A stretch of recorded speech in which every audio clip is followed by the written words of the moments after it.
बिस्मिल्लाहिर्रहमानिर्रहीम। आज का हमारा टॉपिक जो है फंक्शंस ऑफ कार्बोहाइड्रेट्स। फंक्शन का मतलब क्या होता है कि इसका काम क्या है, कार्बोहाइड्रेट्स हमारे लिए या प्लांट के लिए क्यों ज़रूरी है, इस वर्ल्ड में, इस दुनिया में उसकी ज़रूरत क्या है और क्या काम करते हैं। Carbohydrate perform various important function. Various का मतलब क्या होता है, मुख्तलिफ अहम किरदार अदा करते हैं, मुख्तलिफ काम करते हैं। उनमें से जो पहला काम है आपके पास क्या है, सोर्स ऑफ एनर्जी।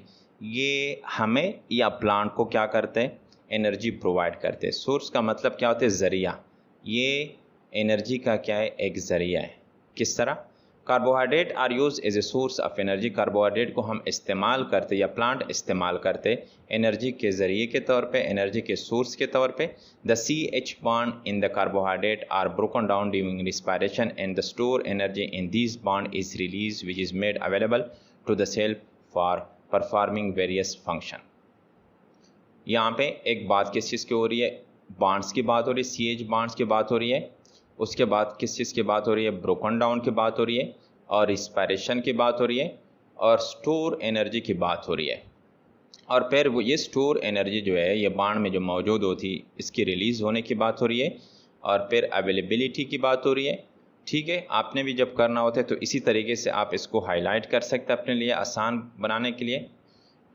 फिर उसके बाद क्या है, परफॉर्मिंग वेरियस फंक्शन की बात हो रही है। तो हम इस पूरे जो दो सेंटेंस में इसको लेके आया हुआ है, इसको हम एक्सप्लेन करेंगे इसका मतलब क्या है। मैं जनरल आपको एक एग्जांपल दे देता हूँ कि जब भी आपके पास ग्लूकोज होता है, जिसमें नॉर्मली आपके पास CH या COH नॉर्मली बॉन्डिंग होते हैं, वो ऑलरेडी आपको पता है ग्लूकोज का। जब आप स्ट्रक्चर चेक कर लेते तो आपको आइडिया हो जाएगा। केमिस्ट्री में आपने पढ़ा होगा कि जब भी ये बॉन्ड, ये CH के दरमियान जो बॉन्ड है, जब भी ये बॉन्ड बनता है उस टाइम एनर्जी क्या होती है, स्टोर होती है। ये बॉन्ड जो है ये बेसिकली दूसरे लफ्ज़ों में आप कह सकते हो कि ये क्या है, एनर्जी है, स्टोर शक्ल में एनर्जी फॉर्म है। जब भी बॉन्ड बनता है एनर्जी क्या होती है, उसमें स्टोर हो जाती है, उसमें जमा हो जाती है, ज़हीरा हो जाती है। जबकि दूसरी तरफ जब भी बॉन्ड टूटता है, ये CH बॉन्ड क्या हो गया, टूट गया, तो उससे फिर एनर्जी क्या होगी, रिलीज होगी। कौन सी एनर्जी रिलीज होगी, वो वही एनर्जी रिलीज होगी जो पहले से उसमें जमा होकर बॉन्ड बना हुआ था, पहले से जो स्टोर है। ठीक है। दूसरी बात यहाँ पे जब हम बात करेंगे रिस्पायरेशन के, रिस्पायरेशन में क्या होता है, जब ग्लूकोज का मॉलिक्यूल होता है, और ये पूरा प्रोसेस जो होता है एक सेल के अंदर होता है, ग्लूकोज होता है, ग्लूकोज के साथ क्या मिल जाता है, ऑक्सीजन मिल जाता है। साइटोप्लाज्म में बात कर रहे हैं, न्यूक्लियस के अंदर बात नहीं, साइटोप्लाज्म में बात कर रहे हैं। ठीक है, ग्लूकोज के साथ क्या मिल जाता है, ऑक्सीजन मिल जाता है, O2 मिल जाता है। रिजल्टेंट आपके पास क्या आ जाता है, ATP। ATP क्या है, एनर्जी है। ये प्लांट के लिए या हमारे लिए क्या होती है, एनर्जी होती है। जिस तरह एक गाड़ी के लिए पेट्रोल या CNG डीजल होता है, उसकी एनर्जी, उसके ज़रिए गाड़ी चल सकता है, इसी तरह हमारे पास क्या होगी, ATP होगी। और साथ साथ एज ए बाई प्रोडक्ट कौन सी चीज़ रिलीज़ हो जाती है, कार्बन डाइऑक्साइड रिलीज़ हो जाती है। ये टॉपिक डिटेल में सेकंड ईयर का जो बायो है उस पर आप पढ़ सकते हैं रिस्पायरेशन के हवाले से। ये ग्लूकोज के साथ ऑक्सीजन का मिल जाना और ATP का आ जाना, इस पूरे प्रोसेस को हम क्या नाम देते हैं, रिस्पायरेशन कहते हैं।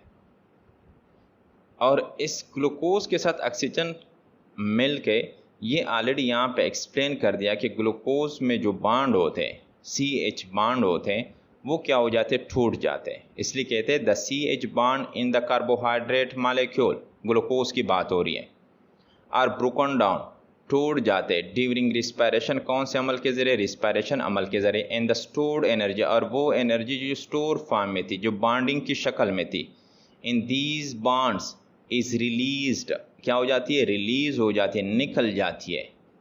विच इज़ मेड अवेलेबल, जो दस्तियाब होती है, टू द सेल, सेल के लिए, for performing various function, cell ने मुख्तलिफ काम करने, मेटाबॉलिज्म काम करना होता है, रिस्पायरेशन काम करना होता है, बाकी एक्टिविटी डिवीज़न काम करने होते। तो जितने भी काम होते जो सेल करते उसके लिए किस चीज़ की ज़रूरत मस्ट होगी, एनर्जी की ज़रूरत मस्ट होगी, और वो एनर्जी आपके पास रिस्पायरेशन अमल के ज़रिए आ सकती है। Human blood contain 100 milligram of glucose पर 100 ml ऑफ ब्लड। अगर आप एक बीकर है फॉर एग्जांपल और उसके आपके पास कितना है 100 ml ब्लड यहाँ पे मौजूद है, ठीक है। उस 100 ml ब्लड के अंदर वो कह रहे हैं कि कितना ग्लूकोज मौजूद होगा, 100 मिलीग्राम ग्लूकोज मौजूद होगा पर 100 ml ऑफ ब्लड, ठीक। ये जो स्ट्रक्चर आपको नज़र आ रहा है, और इसी तरह आपके पास क्या है, सेलुलोज का एक स्ट्रक्चर है, और कह रहे कि cellulose is a polysaccharide form of unbranch chain of glucose unit. ये ऑलरेडी आपको स्ट्रक्चर नज़र आ रहा है कि सेलुलोज हमारे पास क्या होता है, ये पॉलीसेकेराइड भी है, जो ऑलरेडी पॉलीसेकेराइड के अंदर हमने पढ़ा हुआ है, form of unbranch chain of glucose unit. ये सेलुलोज फाइबर आपको नज़र आ रहा है जो नॉर्मली आपको कहाँ पे मिलते हैं, आपको ज़्यादातर सेल वॉल के अंदर मिलते हैं। सेल वॉल किस चीज़ से ज़्यादातर बना होता है, वो सेलुलोज से बना होता है। किस चीज़ से, सेलुलोज से बना होता है। यहाँ पे नॉर्मली अगर आप देखें रिंग फॉर्म ग्लूकोज का है, एक रिंग फॉर्म जो है किसके साथ, दूसरे के साथ मिला हुआ है, फिर दूसरा तीसरे के साथ, फिर तीसरा जो है चौथे के साथ। यहाँ पे ये जो बांड आपको नज़र आ रहा है, ये वाला बांड और ये वाला बांड जो है, ठीक है, इसी तरह ये वाला हो गया, और सेम एज इस तरह एन यहाँ पे उसने किस चीज़ को ज़ाहिर किया हुआ है कि फर्दर भी उसके साथ ग्लूकोज यूनिट मौजूद होते हैं। ये कौन से बांड है, ये जो येलो कलर में आपको नज़र आ रहा है, ये ग्लाइकोसिडिक बांड है। कौन से बांड है, ग्लाइकोसिडिक बांड है। और ये आपके पास क्या है, जो ग्रीन फॉर्म में यहाँ पे हम इसको ज़ाहिर करें, ग्रीन फॉर्म में ये आपके पास क्या है, ग्लूकोज यूनिट है। ये कौन से, ग्लूकोज यूनिट आपके पास। तो सेलुलोज फाइबर जो आया होता है वो आपके पास किससे आया होता है, पॉलीसेकेराइड है, जो इसी ग्लूकोज के यूनिट से मिलके आया होता है, ठीक है। सेकंड जो आपके पास है वो क्या है, स्टोरेज मटेरियल के तौर पे भी काम करते हैं। किस तरह, carbohydrate are store in the cell as reserve food. Carbohydrate cell के अंदर किस तरह स्टोर होता है, जहीरे के तौर। रिजर्व का मतलब क्या होता है, जहीरे के तौर पे भी स्टोर होता है, जमा हो जाता है। ग्रेप्स, एक एग्जांपल ग्रेप्स का, अंगूर का लिया है, contain as much as 27% glucose. Grapes में कितना होता है, 27% ग्लूकोज मौजूद होता है। हनी, दूसरा एग्जांपल शहद का लिया हुआ है, contain large amount of glucose and fructose. Grapes में सिर्फ क्या होता है, ग्लूकोज, जबकि हनी में क्या होता है, ग्लूकोज और फ्रुक्टोज दोनों मौजूद होते हैं। Some of these polysaccharide such a starch and glycogen excess amount of food store for future use. कुछ इस तरह के पॉलीसेकेराइड है जिसका एग्जाम्पल दिया हुआ है कि स्टार्च एंड ग्लाइकोजन, प्लांट और एनिमल दोनों की बात हो रही है। Access amount of food store, अगर आपके बॉडी में एक्सेस अमाउंट का फूड आ जाता है, किस तरह, एग्जाम्पल किस तरह दे रहे, फॉर एग्जाम्पल अगर आप वर्किंग कर रहे हो, कोई काम कर रहे हो, तो उस टाइम जो भी ग्लूकोज प्रोड्यूस हो रहा है उसकी क्या होती है, ऑक्सीडेशन होती है, ऑक्सीजन उसके साथ मिलता है और आपको क्या आता है, एटीपी आता है।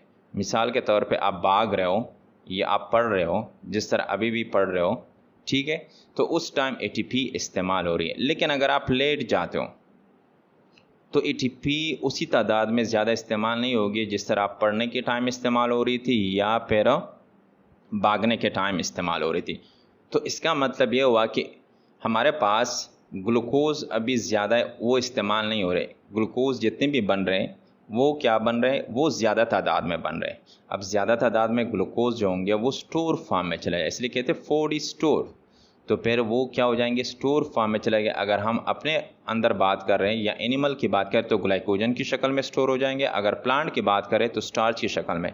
क्यों स्टोर हो रहे, फॉर फ्यूचर यूज़, मुस्तकबिल में उसको इस्तेमाल करने के लिए क्या हो जाते, स्टोर हो जाते हैं। थर्ड जो इसका है हमारे पास वो कौन सा है, structural building of material. Already इसके हवाले से पॉलीसेकेराइड के अंदर भी डिटेल से बात की हुई है, आप वहाँ से भी सारा डिटेल चेक कर सकते हो, सुन सकते हो, सीख सकते हो। वो कह रहे cellulose is a complex carbohydrate, complex है, सिंपल नहीं है, ठीक है, कॉम्प्लेक्स का मतलब क्या होता है, पेचीदा। सिंपल जो होता है उसमें क्या होता है, उसमें 2 या 2 से ज़्यादा 10 तक मतलब आपके पास कितने ग्लूकोज हो सकते हैं इस तरह। ये 3 फॉर एग्जांपल ग्लूकोज आपके पास आ गए तो ये क्या हो गया, ये सिंपल है अभी। लेकिन जब 10 से ज़्यादा हो जाते हैं तो फिर या 20 हो जाते हैं, 25 हो जाते हैं, 50 आप इस तरह आगे चलते जाओ तो वो फिर कौन सा शक्ल इख्तियार कर लेते हैं, पेचीदा शक्ल इख्तियार कर लेते हैं। वो कह रहे is the major structural component of cell wall of green plant. Green plant में जो सबसे मेजर स्ट्रक्चरल कंपोनेंट, जो सबसे ज़्यादा पाया जाने वाला जो पॉलीसेकेराइड है, जो कार्बोहाइड्रेट है, वो कौन सा है, वो सेलुलोज वहाँ पे मौजूद होता है। सेल वॉल की ऑलरेडी प्रीवियस लेक्चर में डिटेल से इसके हवाले से बात की हुई है। सिमिलरली इसी तरीके से chitin another complex carbohydrate is the structural component of exoskeleton of arthropod. इसी तरीके से काइटिन के हवाले से भी बात की हुई है कि ये भी हमारे पास क्या है, कॉम्प्लेक्स कार्बोहाइड्रेट होता है। ये भी क्या बनाता है, स्ट्रक्चर बनाता है। किस चीज़ का स्ट्रक्चर बनाता है, एक्सोस्केलेटन स्ट्रक्चर बनाता है, लेकिन किसका, आर्थ्रोपोड का। पॉलीसेकेराइड में ऑलरेडी आपके पास मौजूद है। जो क्रेब्स होते हैं या इंसेक्ट होते हैं उसके जो बॉडी का बाहर वाला हिस्सा होता है जो सख्त होता है, हमारी तरह नरम नहीं होता। हमारे बॉडी जो स्केलेटन किस चीज़ को कहते हैं, हड्डियों का, जो हड्डियों का ढांचा होता है, हमारे हड्डियों के ऊपर क्या होता है, गोश्त होता है। जबकि आर्थ्रोपोड में जो होता है उसके वो बाहर क्या होता है, वो स्केलेटन सख्त हिस्सा होता है, ढांचा होता है, इसलिए उसको क्या कहते हैं, एक्सोस्केलेटन। जबकि हमारी जो है वो एंडोस्केलेटन है। और उस एक्सोस्केलेटन में क्या मौजूद होता है, वहाँ पे काइटिन मौजूद होता है। इसी वजह से वो क्या होता है, वो हार्डनेस लेके आता है।